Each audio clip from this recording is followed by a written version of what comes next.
Dog म्हणजे जसं तुम्ही म्हटला की स्ट्रे डॉग्स, स्ट्रे नाही आहे तो आपला एक मित्र आहे आणि लोक मोस्टली त्यांना दुश्मन समजतात. खूप साऱ्या गोष्टी होत आहेत, पण तुम्ही ह्या सगळ्यात कसे आलात? म्हैसीचं पिल्लू असेल, गाईचं पिल्लू असेल, कोणाचेही पिल्लू असेल तर मला फार आवडायचे आणि तिथूनच मला आवड होत राहिली.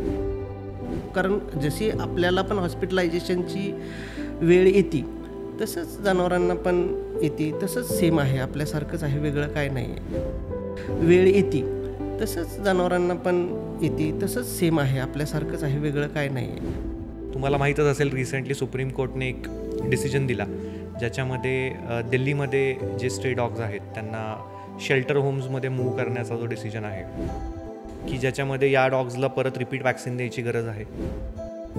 एक म्हणजे त्यांची थोडी लॉन्जिव्हिटी वाढते, त्यांचे स्किन रिलेटेड इश्यूज कमी होतात, अग्रेशन बऱ्याच केसेसमध्ये कमी होऊ शकतं.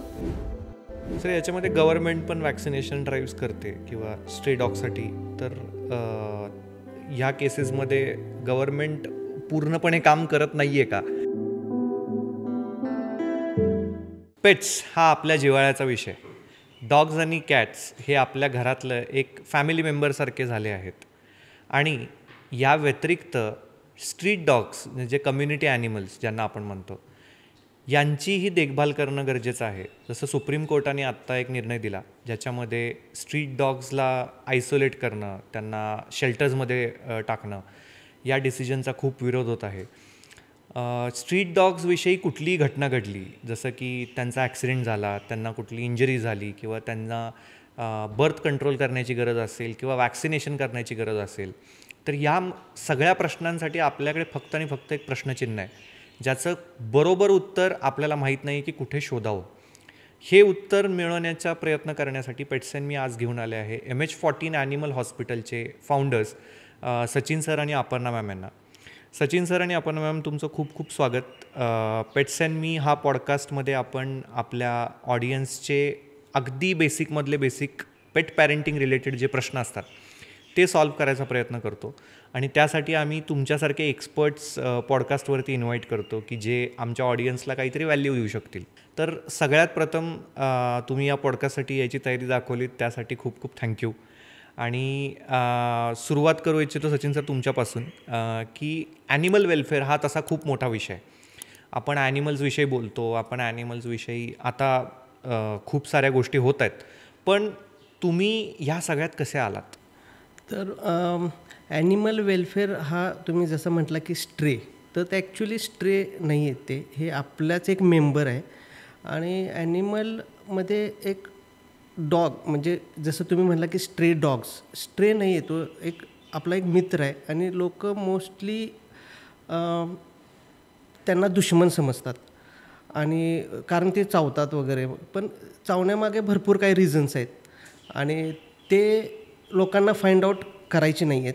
आणि फाइंड आउट केलं तर दोघांमधला जो कॉन्फ्लिक्ट म्हणू शकतो आपण, तो वेगळा कमी होऊ शकतो, रिड्यूस होऊ शकतो. आता त्याच्यामागे रिझन्स भरपूर आहेत.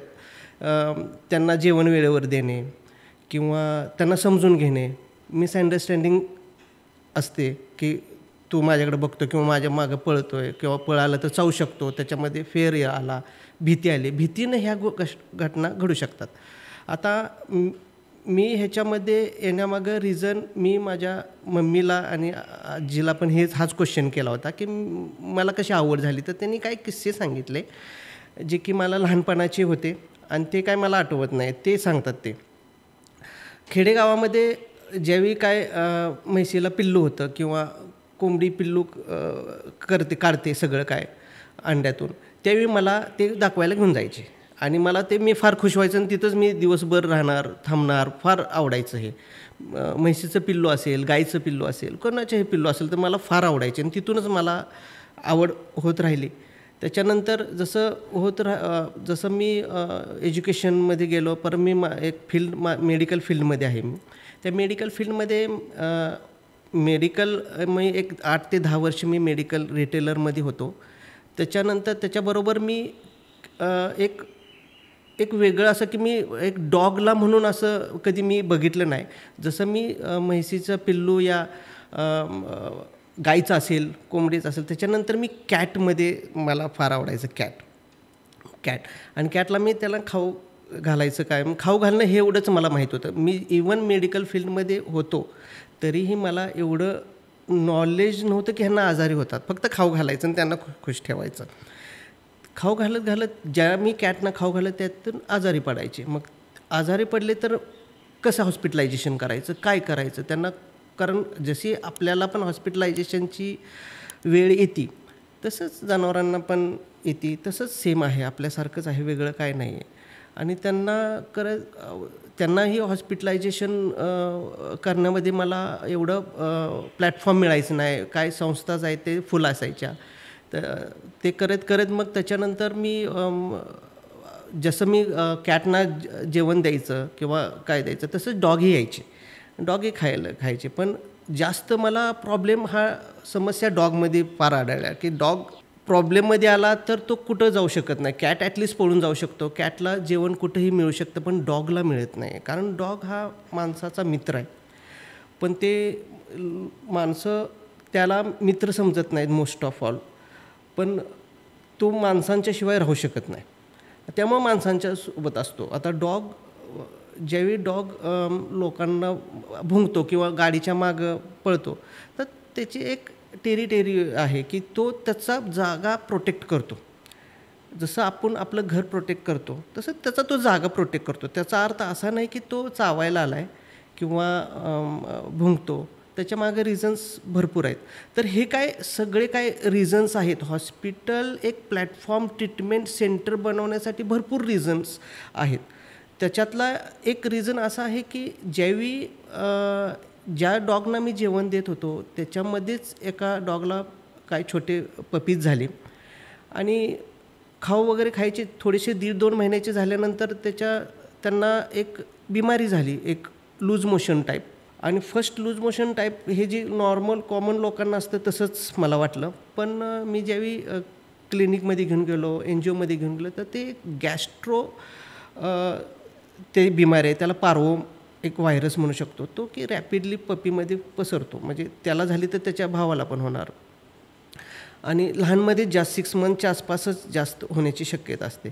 तर ते मी ट्रीटमेंट करत होतो. पण ॲडमिशन न मिळाल्यामुळं त्यांचे काय जीव माझ्या हातातच त्यांचे गेलेले आहेत. तर ते एक मला फार ह्या गोष्टीचं वाईट वाटलं. तर ह्याला काय तर हॉस्पिटलायझेशन असावं, कुठंतरी एक जागा असावी. ती थॉट प्रोसेस घेऊन मी 21 मार्च 2021 एक छोटंसं एक 10x15चं एक जागा असावी आणि त्याच्यात आपण ट्रीटमेंट सुरू करू म्हणून जस्ट थॉट प्रोसेसनं सुरू केलं. आणि तिथेही ट्रीटमेंट सुरू केलं की घरी होत नव्हतं किंवा घरी तेवढं हॉस्पिटलायझेशन नाही व्हायचं. मग तिथं स्टार्ट केल्यानंतर मग पहिले 30 कॅनलचं जस्ट स्टार्ट केलं गॅस्ट्रोमध्ये पण आयसोलेशन्स वॉर्ड असतात. त्याच्यानंतर बरं झालं की सेकंड स्टेजला येतात. ते सेकंड स्टेजला जेवण खायला लागले की IV सलाईन विथ जेवण असं असतं. तर त्या एक ते आयसोलेशन भाग आहे. ते करत मला अजून काय अनुभव आले त्याच्यामध्ये की हे एक बिमारी अजून डॉग्स हे सफर होतात, ॲक्सिडेंटमधून होतात, मॅगेट वूंडमध्ये होतात, डॉग फाईटमध्ये होतात. ॲक्सिडेंट आहे, फाईट आहे, भरपूर काय. तर त्यांना पण हेल्प मिळत नव्हते. म्हणून मी एक वाढवत गेलो कॅनल्स की बाबा ह्यांच्यासाठी पण काहीतरी असावं. आणि हे करत एक माझी जर्नी सुरू केली मी. ते खूप छान सर. आपण मॅम आम्हाला जाणून घ्यायला आवडेल तुम्ही या सगळ्यामध्ये कसं कनेक्ट झालात आणि ॲनिमल वेलफेअर या विषयाशी तुम्ही कसे जोडले गेलात. ॲक्च्युली मलाही लहानपणापासून खूप आवड होती. कुत्री, मांजरी, बकरी, आपले चिकन, हे ते सगळं खूप आवड होती. स्क्विरल्स. कुठे इंजर्ड काही दिसलं की पटकन मला वाईट वाटायचं, रडू यायचं. मम्मी पप्पांकडे जायची की पप्पा मला थोडे पैसे द्या, मला ह्यांना डॉक्टरकडे न्यायचे. अशी हळूहळू सुरुवात झाली. ते कंटिन्यू राहिलं. आजूबाजूचे पण बरेच लोक घेऊन यायचे की हिला कळतं किंवा ही घेऊन जाते तर हिच्याकडेच घेऊन मग ते आणून द्यायचे माझ्याकडे. असं चालू राहत होतं. करिअर लाईफ हे चालू राहिलं. नंतर माझा डॉग आणला मी. तो गेला एक 14.5 वर्षानंतर. मग मी विचार केला की परत आपण एकाच डॉगवर फोकस करण्याऐवजी why not volunteer and help the community animals. तर मी 1-2 ग्रुप्स जॉईन केले. त्या ग्रुप्सवर मला हळूहळू कळत गेलं कुठचे कुठचे NGOज आहेत पुण्यात. त्यात अजून एक नाव सारखं येत राहिलं ते म्हणजे MH14चं. म्हणून मी ठरवलं की आपण जाऊन व्हिजिट करावं आणि बघावं की काय काय काम करतायत ते. म्हणजे वाचलं तर बरंच होतं मी. मग मी सचिनला भेटले. त्यांचं एक पॅशन जे मी बघितलं ते मला खूप आवडलं. त्यांचे व्ह्यू पॉईंट्स, त्यांची कमिटमेंट. तर मला वाटलं की मला ह्या NGO बरोबर जास्त काम करायला आवडेल. मग मी जाणून घेतलं की त्यांना काय डिफिकल्टीज येतात किंवा काय प्रॉब्लेम्स येतात की आपण तिथे हेल्प करू शकतो. तर मला रिअलाईज झालं त्यांच्याशी बोलल्यावर की फंडिंग हा एक मेजर इश्यू आहे. कारण ह्या कॉजला इझिली फंड्स मिळत नाहीत आणि पैशाशिवाय treatment is very difficult. Treatment खूप महागही असते. म्हणजे लोकांना बाहेरून कळत नाही की ॲक्च्युअल कॉस्ट किती इन्कर होतो NGOला किंवा कुठच्याही डॉगच्या ट्रीटमेंटमध्ये. म्हणजे जरी आजार वेगळा असला प्रत्येकाची कॉस्ट एक असतेच फॉर ट्रीटमेंट. तर म्हणून मी ठरवलं की आपण त्यांना फंडिंग रिलेटेड थोडं हेल्प करावं. म्हणून मी त्यांचं कम्युनिकेशन्स आणि फंडिंगसाठी मी त्यांच्याशी जॉईन झाले. खूप छान मॅम. आता तुम्हाला दोघांनाही प्रश्न. सो आमच्याकडे खूप सारे प्रश्न येतात स्ट्रीट डॉग्स बाबतीत किंवा कम्युनिटी ॲनिमल्स बाबतीत.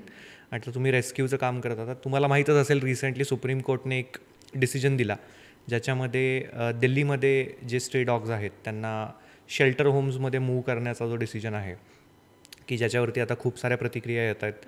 आपल्यासारखे ॲनिमल ॲक्टिव्हिस्ट किंवा ॲनिमल वेलफेअरसाठी काम करणारे लोक याच्यात खूप विरोध करत आहेत. पण एक्झॅक्टली कळत नाही आहे की या सिच्युएशनचं राईट सोल्युशन काय असलं पाहिजे. सो आपण त्याविषयी बोलूयात. सगळ्यात पहिला तुमच्या दृष्टिकोनातून या निर्णयाबाबतीत तुम्ही कशा पद्धतीने बघता? ॲक्च्युली डॉग फ्री पाहिजे. म्हणजे त्याला कुठं असं शेल्टरमध्ये देऊन हे सोल्युशन नाही आहे. त्यांना काय बेसिक काय हवं आहे ते त्यांनी आपण फुलफिल केलं तर हा प्रॉब्लेम सॉल्व्ह होणार आहे. कारण त्यांना पिकअप करून एका शेल्टरमध्ये ठेवणं हे त्यांच्या अपोज आहे. ते राहणार पण नाही आहेत तिथं. कारण त्यांचे जसं मी आधी सांगितलं की त्यांचा एक एरिया आहे. त्या एरियामध्येच ते व्यवस्थित राहू शकतात.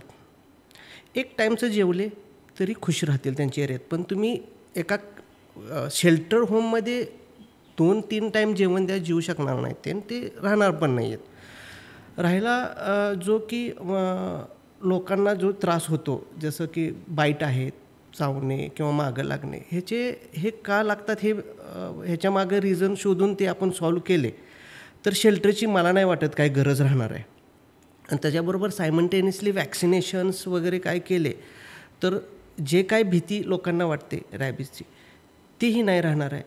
त्यांच्या समस्या आपण जाणल्या तर आपल्या समस्या त्या जाणू शकतात आणि हा सॉल्व्ह होणार आहे. ह्याला काय शेल्टर होमची काय गरज नाही आहे. माझ्या मताप्रमाणे असं त्यांना त्यांच्या घरातनं उचलून लिटरली रिलोकेट केलं तर एक तर त्यांना खूप ट्रॉमॅटिक होणार आहे फर्स्टली. दुसरा म्हणजे dogs from different areas coming together तिथे परत त्यांच्यात कॉन्फ्लिक्ट सुरू होईल. So dog to dog fight हे होईल असं मला वाटतं. परत डिझीजेस इझिली स्प्रेड होतील कारण all dogs will be coming together. तो एक प्रॉब्लेम आहे. मग त्यांचं मेनली जर आपण वॅक्सिनेशन आणि ॲनिमल बर्थ कंट्रोलवर जर आपण फोकस केला तर I think these issues which are coming up बऱ्यापैकी सॉल्व्ह होतील असं माझं मत आहे. आपण बघतो की डॉग बाईट्सच्या केसेस खूप राईज झालेल्या आहेत. म्हणजे रिसेंटली आता सुप्रीम कोर्टने हा डिसिजन घ्यायचं कारण त्याच्यातलं एक फॅक्टर असा होता की ज्याच्यामध्ये रेबीजमुळे झालेले डेथ्स आणि एव्हरी डे किंवा एका वर्षामध्ये होणाऱ्या डॉग बाईट्सच्या केसेस ह्या आकडेवारीवरून आपल्यालाही भीती वाटते. आणि आपल्यामध्येही समाजामध्ये 2 प्रकारचे लोक आहेत की ज्यांना डॉग्स आवडतात आणि ज्यांना अजिबातच आवडत नाहीत. आणि ज्यांचं हे म्हणणं आहे की ठीक आहे आमचा डॉग तुम्ही आमच्या स्ट्रीट डॉग्सला तुम्ही बाजूला काढा का तर आम्ही सेफ राहिलं पाहिजे. पण माझा एक प्रश्न आहे की हे ॲनिमल ह्युमन कन्फ्लिक्ट ज्याला आपण म्हणतो की जिथे डॉग्स बाईट करतात, तर हे एक लॉजिकल कारण आहे की ज्याच्यामुळे आपली सेफ्टी ही आपण पहिली प्रायोरिटी कन्सिडर करतो. मग हे कसं अवॉइड करता येईल आणि याचं राईट सोल्युशन काय? ह्याचं सोल्युशन एक असं असणार आहे की त्यांना त्यांची जागा दिली, त्यांना एक घर दिलं, जागा दिली आणि वेळेवर जेवण दिलं, तर हे रिड्यूस 100% होणार आहे. त्यांना भूक लागलेली असते, त्यामुळे त्यांना माहीत नाही की कोण काहीतरी घेऊन जात असेल तर खाऊ द्या. मग त्यांना दगड फेकणे किंवा काय होणे केलं जातं. मग ते त्यांच्या मनात राग येतो, कारण त्यांना ऑलरेडी सगळ्यांनी मारलेलं असतं, त्यांना तो विश्वास राहिलेला नसतो. तर हे ज्यावेळी आपण करणार, लोकांना मी एक रिक्वेस्ट करीन ह्या गोष्टीसाठी की जेवढं तुम्ही फ्रेंड कराल, एक बिस्किट दिलं, एक काही खाऊ दिला त्यांना, तर ते फ्रेंड होणार आहेत. आणि फ्रेंड झाले तर ते नाही चावणार आहेत. तर फक्त डॉग आहे आणि डॉगला हाकला, एक तर ते दिवसभर उपाशी. माणसांना माहीत आहे संध्याकाळचं जेवण आपल्याला मिळणार आहे, सकाळचा नाश्ता मिळणार आहे, दुपारचं मिळणार आहे जेवण. त्यांना कुठलंही जेवण नसतं. त्यांना एक ट्रॉमा येतो. जेवणाच्या शोधण्याच्या ह्याच्यात ते फिरत असतात. त्याच्यामध्ये कुणी तर त्यांना हाकललं वगैरे तर ते ॲग्रेसिव्ह होतात थोडे. ते ॲग्रेसिव्ह हाकललं तर ॲग्रेसिव्ह होणार आणि त्यावेळी ती घटना घडू शकतात, ह्या घटना. तर समजून घ्यावं लागेल लोकांना की ह्याला काय हवं आहे, आणि ते त्यांचं फुलफिल केलं तर ह्या नक्कीच बाईट कमी होतील. माझं मत आहे की काय होतं की जेव्हा पॉप्युलेशनच एवढं आहे डॉग्सचं, so there is fighting because of limited resources. तर आधी आपण पॉप्युलेशन जर हे ॲनिमल बर्थ कंट्रोलनी कमी झालं तर हे थोडे इश्यूज जसं ते म्हणाले ते कमी होतील. मोस्ट इम्पॉर्टंट इज आपण अवेअरनेस थोडं कॅम्पेन्स करायला पाहिजेत. म्हणजे राईट फ्रॉम स्कूल्सपासनं जर आपण लहानपणापासनं मुलांपासनं जर सुरू केलं, या सगळ्या बाबतीचा जर अवेअरनेस क्रिएट केला, त्यांना नीट एज्युकेट केलं, तर हे जे ह्युमन ॲनिमल कॉन्फ्लिक्ट आहे ते बऱ्यापैकी रिझॉल्व्ह होईल असं माझं मत आहे. सर, MH14मध्ये तुम्ही या प्रकारच्या डेफिनेटली ड्राईव्ह करत असाल ज्याच्यामध्ये स्ट्रे डॉग्सचं वॅक्सिनेशन जे की सगळ्यात प्रायोरिटीवरती केलं पाहिजे, तर ह्या बाबतीत तुम्ही काय मेजर्स घेता?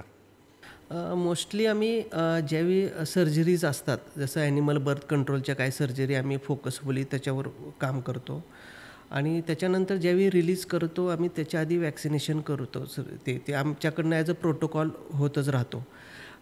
ड्राईव्ह ज्यावेळी आम्ही करतो त्यावेळी एक मेजर एरिया घेतो ड्राईव्ह करायला, की जिथं जास्त डॉग बाईट्स होतात किंवा काय आहे, त्याच्यावर फोकस करून आम्ही ह्या ड्राईव्ह इयरली करत राहतो. इयरली 4-5 वगैरे होतात काही ड्राईव्ह. तर ह्या साईडून आमचं काम चालूच आहे की जसं देश अँटी रॅबीज मुक्त देश होऊ शकेल, ह्यातून फोकसफुली काम करायला सुरुवात करावी. वॅक्सिनेशन्समध्ये जसं सरांनी सांगितलं की MH14 डेफिनेटली ड्राईव्ह करत असेल किंवा, बट रिपिटेटिव्ह वॅक्सिन जसं इयरली वॅक्सिन्स घेणं गरजेचं असतं. तर तुम्हाला हे एक्झॅक्टली कळतं कसं की त्या एरियाजमध्ये किंवा असा कुठला कलर कोडिंग आहे किंवा कॉलर कोडिंग्ज आहेत की ज्याच्यामध्ये या डॉग्सला परत रिपीट वॅक्सिन द्यायची गरज आहे?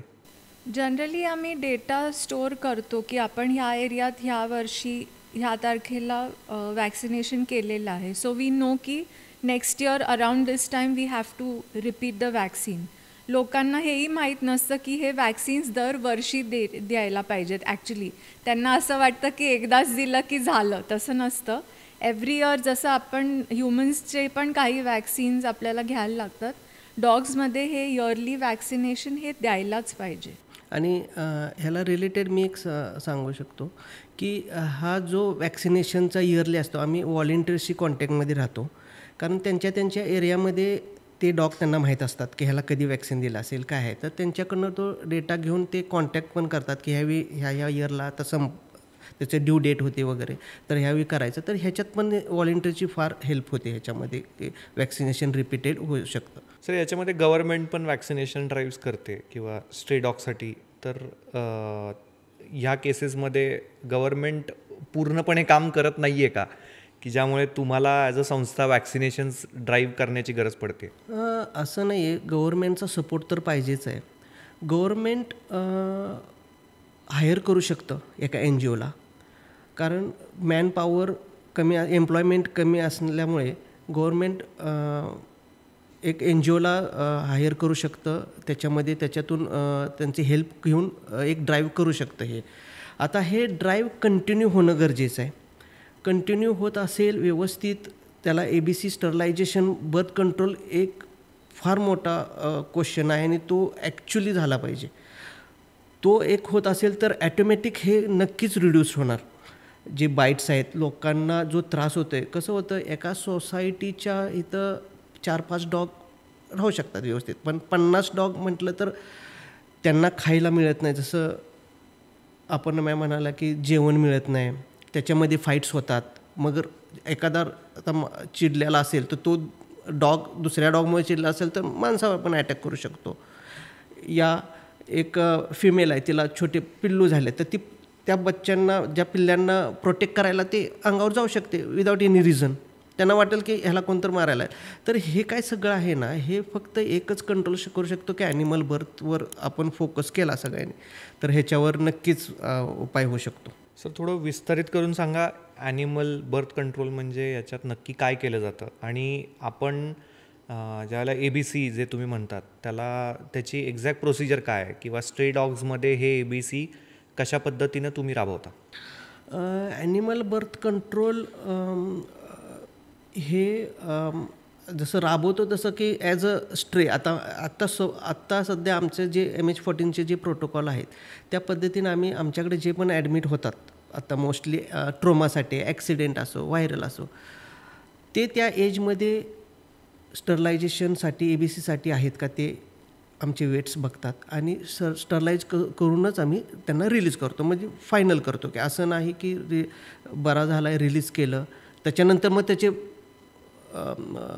प्रोडक्ट होतात भरपूर काय.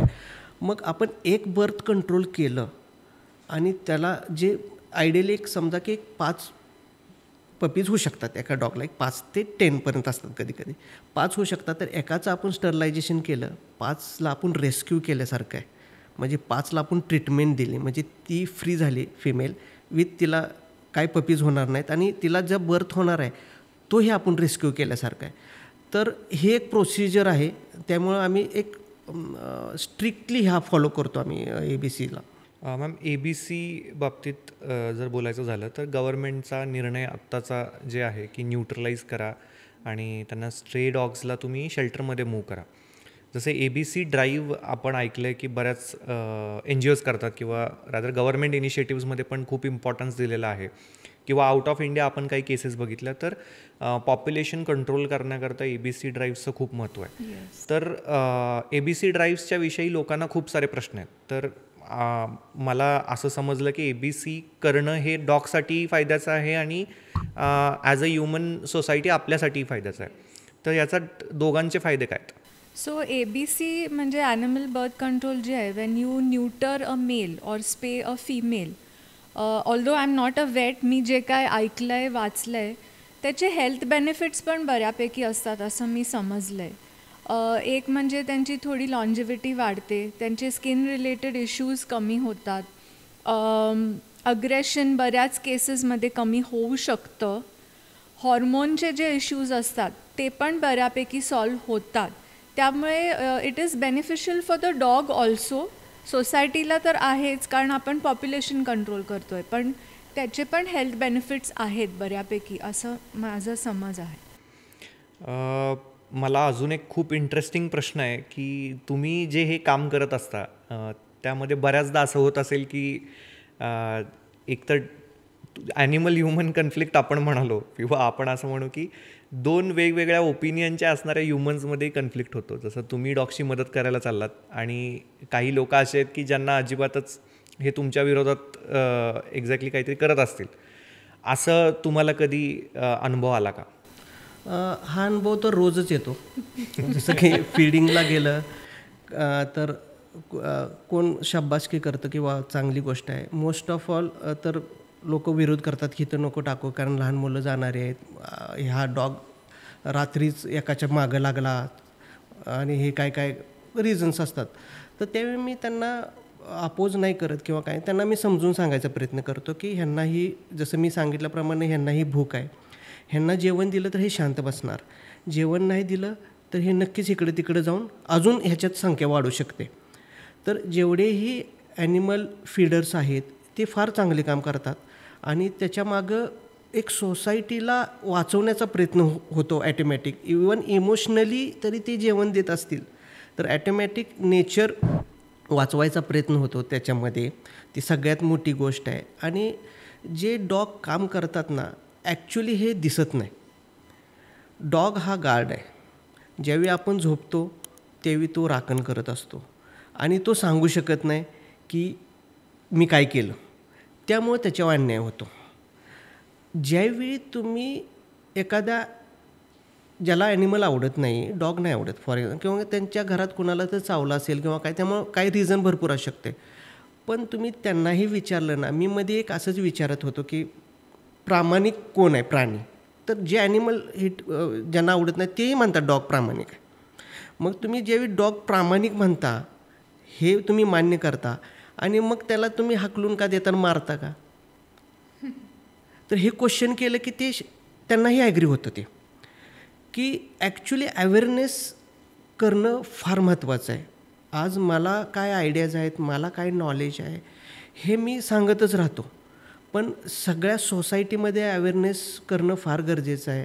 इवन जी आत्ताची येणारी पिढी आहे, छोटे जे की आता 4th आहेत 5th आहेत, तेच पुढं चालवणार सगळं, त्यांनाही त्यांच्या आईवडिलांनी सांगणं गरजेचं आहे की डॉग आपला फ्रेंड आहे आणि त्याचं काम काय आहे आणि तो का आपल्याला वाचवतो. ते समजा शेल्टरमध्ये गेलं तर त्यांचं काम कोण रोडवरचं करणार. त्यामुळे नेचरने सगळ्यांना काम करायला दिलं आहे आणि नेचरपेक्षा मोठं कोण नाही आहे. नेचरला आपल्याला फॉलो करावं लागेल.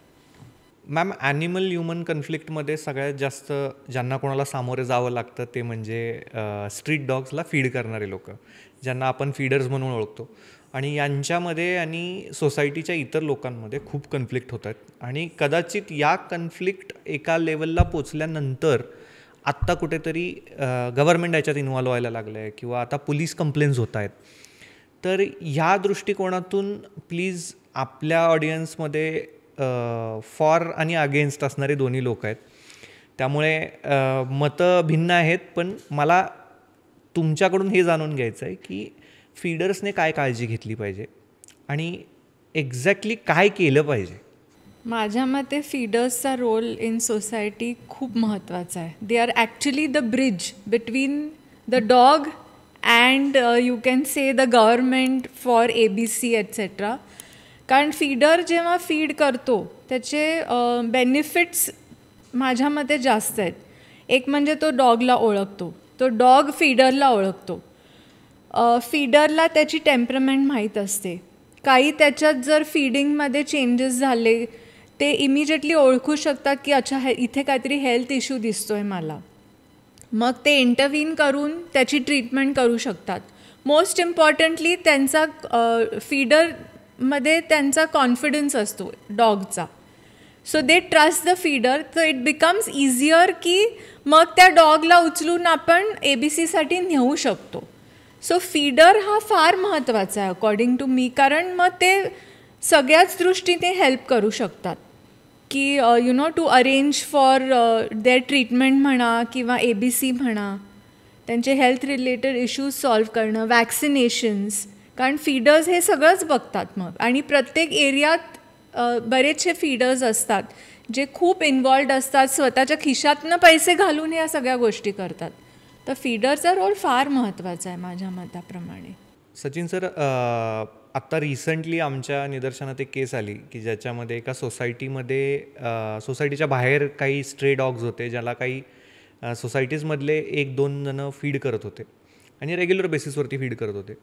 तर सोसायटीकडून अशी कंप्लेंट रेज करण्यात आली की तुम्ही जर ते फीड नाही केलेत तर ते डॉग असेही जगणार आहेत.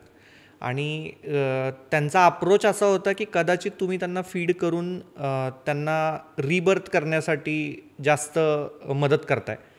तर या बाबतीत राईट अप्रोच काय असला पाहिजे?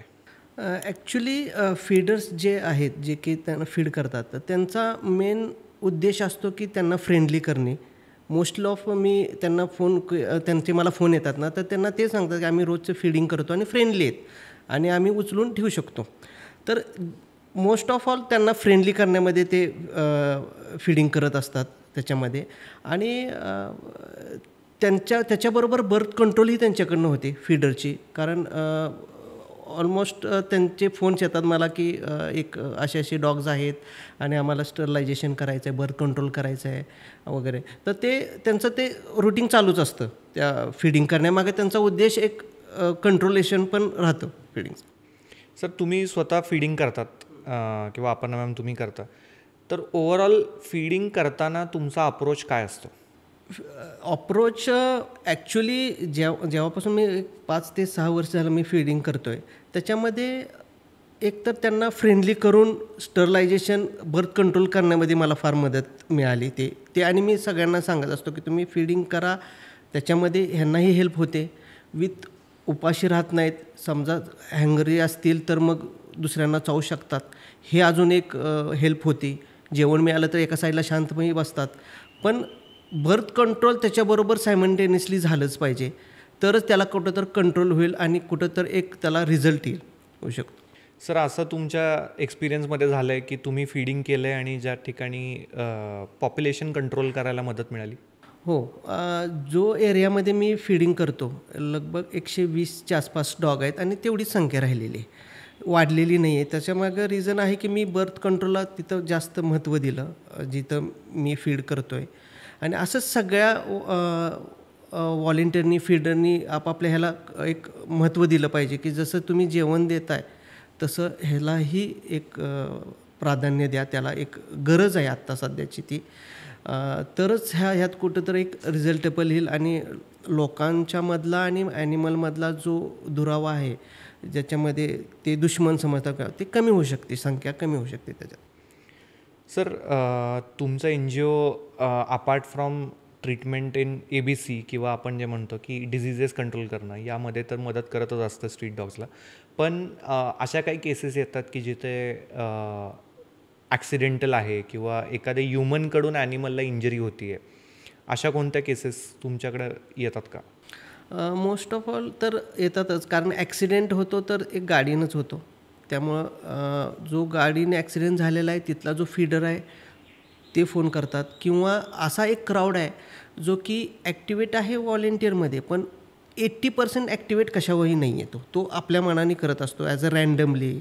रिक्षावाले असतील किंवा कोण कामगार असेल, असे मोस्ट ऑफ ऑल मला फोन येतात की आम्ही चाललो आहे ऑफिसला आणि एक ॲक्सिडेंट होऊन पडला आहे. म्हणजे कोणी तर रात्रीचं ॲक्सिडेंट केला असेल, रात्रभर तडपडतो आहे. तर ह्या काय केसेस दिवसभर आम्हाला फोन येत राहतो आणि आम्ही त्या पद्धतीनं रेस्क्यू करतो. किती फोन्स दिवसभरात येतात? 60 ते 70च्या आसपास फोन येतात. वेगवेगळे रिझन्स असतात मात्र, की जसं की ॲक्सिडेंट आहे किंवा कुणाला डॉग नको आहे, 6 महिने पाळला आहे, आता मला नको आहे, त्याला काय करता येईल काय नाही. तर आमच्याकडनं एक गाईडलाईन राहते की त्याला काय करता येईल, की तो रोडवर तर सोडू शकणार नाही. त्यासाठी मग ॲडॉप्शनचे आम्ही नंबर्स काय प्रोव्हाइड करतो त्यांना. त्याच्यामध्ये आम्ही रोल करतो की तो व्यवस्थित चांगल्या ठिकाणी गेला पाहिजे, की जेणेकरून त्यांनाही समाधान होतं. त्यांचंही मत तेच असतं की माझ्याकडं असं राहिला ना तर त्यांच्याकडेही राहावा तो डॉग. आणि बाकीचे कंप्लेंट्स फारच असतात की रात्री भुंकतो किंवा गाडीच्या मागं लागतात किंवा काय. तर हे तर फोन येतच राहतात. त्याच्यामधून जे काय ॲक्सिडेंट आहेत, रेस्क्यू आहेत, ते आम्ही करतो. जी इम्पॉर्टंट जी गरज आहे आता सध्या तिथून आम्ही हायलाईट करून त्या केस रेज करतो. साधारण सर, मी तुमची फॅसिलिटी व्हिजिट केली त्यावेळेला तुमच्याकडे काही एक्स्ट्रीम केसेस पण होत्या, जसं कॅन्सर किंवा ट्युमर रिलेटेड केसेस पण तुम्ही ऑपरेट करता, ट्रीट करता.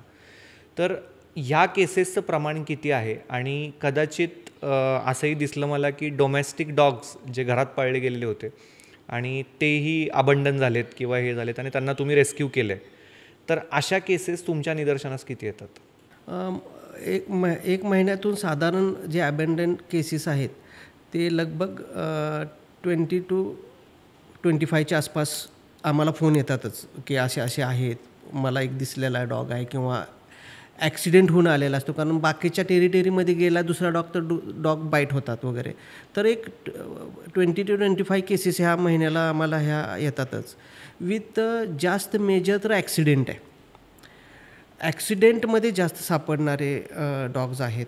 त्यांना एक 80% म्हणायला काय हरकत नाही त्याच्यात इन मंथ. त्याच्यामध्ये मग बाईट पण आहेत की डॉग बाईट आहे किंवा मॅगेट वुंड्स असतात त्या. तर एक ओव्हरऑल 80% तो रेशिओ आहे. बाकी खात नाही वगैरे व्हायरल वगैरे हे एक 20% आहे. मॅम, आपल्याकडे जे कॉल्स येतात दिवसभरात त्याच्यामध्ये जसं आता सरांनी सांगितलं अबंडन डॉग्स याचं प्रमाण आता तुम्हाला काय वाटतंय की हे वाढतंय की कमी होतंय? वाढतंय. मध्ये जे एक फॅड आलं होतं सो टू से, लॉकडाऊनमध्ये बऱ्याच लोकांनी डॉग्स घेतले, पण ती कमिटमेंट एक द्यायला पाहिजे. ते एक लाईफ आहे हे लोक विसरतात. आपलं मनोरंजन झालं, एक 2-3 महिने क्यूटनेस फॅक्टर निघून गेला, मग ते टॉयलेट ट्रेनिंग जमत नाही, त्याचे आजारपणं माहीत नसतात, त्याचा खर्च किती असतो महिन्याचा हेही लोकांना माहीत नसतं. आणि बरेच वेळेला काही गिफ्ट करतात लोक, पण ते एक ॲक्च्युअल लाईफ आहे हे लोक समजूनच घेत नाहीत. आणि माझ्या मताप्रमाणे इन्स्टेड ऑफ शॉपिंग अडॉप्ट केलेलं बरं. स्ट्रेज किंवा आपले जे कम्युनिटी डॉग्स आहेत ते आपले इंडिजिनियस डॉग्स आहेत, त्यांची बेसिक इम्युनिटी चांगली असते, राईट. ते इथलेच डॉग्स आहेत, त्यामुळे आपली क्लायमेट त्यांना सूट होते, फूड सूट होतं. तर माझ्या मते इतके डॉग्स आहेत रोडवर किंवा शेल्टर्समध्ये which are waiting to be adopted, तर तेच डॉग्स आपण जर अडॉप्ट केले तर त्यांनाही घर मिळेल आणि हे पॉप्युलेशनही थोडं कमी होईल रोडवरचं, असं माझं मत आहे. सर, मी तुमच्याकडे येतो की आम्ही बऱ्याचदा आमच्या ऑडियन्सलाही सांगत असतो की पेट पाळण्यापूर्वी काय केलं पाहिजे, कशाचा विचार केला पाहिजे. तुमच्याकडे तेवढा वेळ आहे का, तुमच्याकडे तेवढे रिसोर्सेस आहेत का, तुम्हाला तेवढा पेशन्स आहे का, या सगळ्या गोष्टींचा विचार करून तुम्ही एखादा पेट अडॉप्ट करायचा विचार करा. हाच प्रश्न मला तुम्हाला विचारायचा आहे. जसं मॅमनी सांगितलं की खूप सारे पेट्स आजकाल लोक पाळतात आणि 2 महिन्यानंतर कंटाळून ते सोडून देतात. ह्या बाबतीत तुम्ही काय सांगाल? एक तर पेट पाळायचं असेल तर स्ट्रेला महत्त्व द्या फर्स्ट. कारण पहिलं ह्यांना आपण आत घेतलं तर ह्याच्यामध्ये अजून काही कंट्रोलेशन होतं, हे ॲटोमॅटिकली होऊन जाईल. सेकंड, ज्यांना डॉग आवडतो तो त्या फॅमिलीमध्ये एक व्यक्ती नसावा, सगळ्यांना आवडला पाहिजे, तर त्याचं पालनपोषण होतं. कोण बाहेर गेलं तर त्याला फिरवून आणलं पाहिजे, त्याचं खाणं पिणं सगळं काय झालं पाहिजे, त्यालाही बाहेर जायचं असते, त्याच्याही भावना आहेत सगळ्या, तर ते सगळ्यांनी जाणून घ्यायला लागेल. एक कोणाला तर आवडतो आहे आणि त्यांनी घेऊन आला आहे तर ते होत नाही आहे. आणि मग रिझन येतं असं की मग फोन येतात मला की असं असं आहे, आता मला माझ्या आईला आवडत नाही, माझ्या वडिलांना आवडत नाही, असंच करतो, घाण करतो, हे करतो आणि मला ह्याला द्यायचं आहे. आता ह्याच्यातलाच एक मी किस्सा सांगतो जो की लॉकडाऊन नंतर झाला. लॉकडाऊन संपलं, लॉकडाऊननंतर मला फोन आले की असा असा एक डॉग आहे, 1 वर्ष झाले, 7-8 महिने झाले की मला आता त्या डॉगला द्यायचं आहे, मला होत नाही. तर मी बेसिकली विचारतो की काय झालं, काय प्रॉब्लेम आहे, कारण मी प्रॉब्लेम तो सॉल्व करू शकत असेल तर त्याला घर तर राहील ते. पण त्यांचं होतं की लॉकडाऊन होतं, घरी माझ्या मुलीला आवडत होतं, आता ती मुलगी स्कूलला जाते आणि आम्हाला तर आवडत नाही. आता हे रिझन ॲक्च्युली त्यांना आधीच कळायला हवं होतं की बाबा हे होणार आहे, लॉकडाऊन कधी ना कधी बंद होऊन आपण रेग्युलर लाईफमध्ये जाणार आहे, तर ह्याचं काय. ह्या ज्यावेळी अवेअरनेस होतं, ज्यावेळी तो डॉग कुठून पण घेतलेला ॲडॉप्ट केला असेल किंवा बाय केला असेल, कुठून काय केलं असेल, तर त्यावेळी तिथल्या जे संस्था आहेत किंवा जिथून डॉग घेतला तर त्यांनी ते सांगणं गरजेचं आहे, ह्या अवेअरनेस करणं गरजेचं आहे की ह्याचं पुढं काय. कारण आपल्याला हे आजार आहे, त्यांनाही आजार आहे, सेम प्रोसिजर आहे, वेगळं काही नाही आहे. तर हे एक आपल्यात एक तेवढं सांभाळायची ताकद पाहिजे. कारण आपलं जसं लाईफ आहे तसंच त्यांचं आहे. उलटं आपल्यापेक्षा ते फार लॉयल राहतात कायम, ते बाहेर नाही जगू शकत. एकतर 1 वर्ष त्यांना फीड दिलेलं असतं, जेवण घर दिलं असतं, तर रोडवर तर राहणार नाहीत. काय काय रोडवर सोडूनही देतात. म्हणजे काय घटना तुम्ही अनुभवल्या? हो, अशा घटना आहेत की मला असे फोन आला होता एकाचा की असा एक डॉग आहे आणि मला होत नाही ते. तर मी त्याला समजून सांगितलं. पहिलं आम्ही समजून सांगतो की नाही तुम्ही असं करा, किंवा आम्ही ॲडॉप्शनला कोणाला तर पाहतो, लीड देतो किंवा काय, असं सांगूनही डायरेक्ट फोटो वगैरे दिलेला असून तो ॲबेंडन होतो आमच्या हॉस्पिटलच्या बाहेर. म्हणजे त्यांना काही काळजी नाही, तिथं सांभाळतील असं त्यांना वाटतं. इवन आता ती केस मला माहीत आहे म्हणून मला समजली. अशा किती तर केसेस होत असतील जे की ब्रीडवाले चांगले डॉग ॲक्सिडेंट झाले, कारण रोडवर त्यांना क्रॉस करायचं माहीत नसतं, घरात थांबलेले असतात, त्यामुळे मोस्ट ऑफ ऑल ॲक्सिडेंटमध्येच सापडतात ते. मग ते तिथला फीडर किंवा रिपोर्टर, रेस्क्यूअर ते घेऊन येऊन मग हे करतात की हा ॲक्सिडेंट झाला आहे. तर समजलं जातं की हा तर कुणाचा तर पेट आहे आणि ॲबेंडन केलेला आहे, भरपूर दिवसापासून उपाशी आहे. तर ह्या केसेस तर आम्हाला वारंवार फेस करावंच लागतात हे केसेस. तर अशामध्ये असे कॉल्स भरपूर येतात की जे की सोसायटीमध्ये समस्या असतात डॉगच्या. दोन्ही पार्ट्या असतात तिथं की ॲनिमल लवर विथ त्यांना डॉग चावले असतील किंवा काय.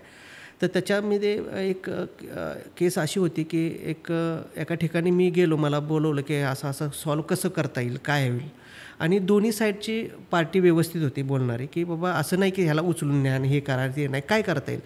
तर त्यांना मी सोल्युशन दिलं की ह्यांना स्टरलायझेशन करावं लागेल, बर्थ कंट्रोल. त्याच्यासाठी जे काय फंडिंग लागणार आहे तुम्ही दोन्हीनी फंडिंग करा, दोन्ही ह्याने करा. तर दोन्हीही ॲग्री झाले ह्या गोष्टीला. आणि ह्याच्यातून आम्ही तिथं स्टरलायझेशन ड्राईव्ह केली आणि आता तिथं डॉग एकदम कंट्रोलमध्ये आहेत आणि तो प्रॉब्लेम सॉल्व्ह झाला. आणि ते स्वतः दोन्ही ॲग्री होऊन केलं. तर असंच मला मी आव्हान करेन लोकांना, जिथेही सोसायटीत काय असेल की दोन्ही साईडून तुम्ही पुढे या आणि जवळचे जे काय तुमचे NGOज असतील किंवा काय असतील तिथं तुम्ही स्टरलायझेशनला त्यांना मदत करा ॲज अ फंडिंग किंवा काय. तर तिथं नक्कीच हा प्रॉब्लेम सॉल्व्ह होईल. सर, आम्ही पेट्समध्ये काम करत असतो किंवा आम्ही सोसायटीजमध्ये जेव्हा बघतो किंवा लोकांचा विरोध होतो ज्या ॲक्टिव्हिटीज तुम्ही करताय, फीडिंग म्हणा किंवा इतर गोष्टी करा, तर यासाठी तुम्हाला कोणत्या सपोर्टचं एक्सपेक्टेशन सोसायटीकडून गरजेचं आहे हे आमच्या व्ह्युअर्सला सांगा, की जेणेकरून जे लोक हे प्रॉब्लेम फेस करतायत की ॲनिमल बाईट्स असतील किंवा त्यांच्या रिलेटेड कुठलाही प्रॉब्लेम असेल, तर ज्याच्यामध्ये एक एक्स्ट्रीम असं ओपिनियन तयार होतं सोसायटीजमध्ये किंवा लोकांमध्ये, तर त्यांच्याकडून हे न करता हे केलं पाहिजे, अशी ती कोणती गोष्ट? एकतर सोसायटीमध्ये NGO म्हणजे गव्हर्मेंट असं एक त्यांच्या मेंटॅलिटीमध्ये आहे आणि त्यांना काय फंडिंग लागत नाही. NGO आहे ना, मग काय झालं, करू शकतात. तर तसं ॲक्च्युली नाही आहे. NGOलाही जे काय एक्सपेन्सेस आहेत, खर्च आहेत, तो होतात. आणि सोसायटीला मी एक आव्हान करू शकतो की तुम्ही as a help, as a donation तुम्ही कंटिन्यू एका संस्थेला डोनेशन करत राहाल तर नक्कीच ती संस्था तिथं येऊन तुमचे जे काही सॉल्व्ह आहेत प्रॉब्लेम, ते प्रॉब्लेम सॉल्व्ह करेल. सपोज आपण एकाला काहीच करत नाही, फक्त सांगतो की कर कर कर, आणि त्याच्यामागे त्या NGOला, त्या संस्थेला काय हवं आहे, कुठं काय फंडिंगची गरज आहे, ती फंडिंग समजा मिळत नसेल तर सोसायटीची जी संस्थेची जी कॅपॅसिटी आहे, संस्थे काय करू शकते ते रिझल्ट होणार नाही. तर मी सोसायटीला सांगेन, जनतेलाही सांगेन, पब्लिकला सांगेन की ही पब्लिक प्रॉपर्टी आहे. नेचर वाचवणे ही एक पब्लिक प्रॉपर्टी आहे.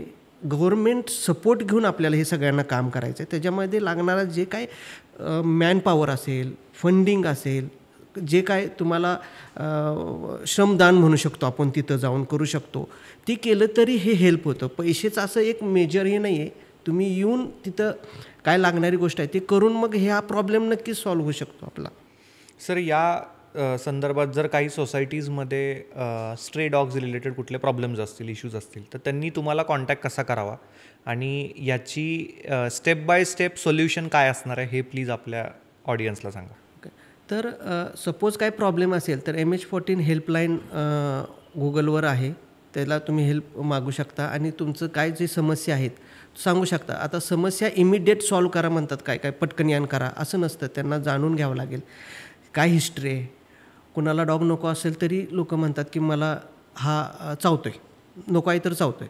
तर हे दोन्ही साईडचं बॅलन्सिंग करून खरंच तिथं प्रॉब्लेम आहे का, लोकांना खरंच चावतो आहे का, तर त्याला पिकअप करून ऑब्झर्वेशनमध्ये ठेवून काय त्याचं आहे शांत करू शकतो, कूल करू शकतो. जसं मी कायम म्हणतो की स्टरलायझेशन ABC केल्यानंतर पण ॲग्रेशन त्यांचं कमी होतं.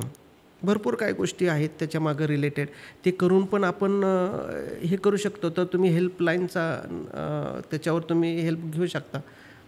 सो आय फील की हे नुसतंच ह्युमन ॲनिमल कॉन्फ्लिक्टवर फोकस करण्यापेक्षा गोईंग फॉरवर्ड आपण जरा सोल्युशनवर फोकस करू आणि society in general can contribute in various ways. म्हणजे इदर तुम्ही व्हॉलंटिअरिंग करा, फीडिंग करा, रिपोर्टिंग करू शकता,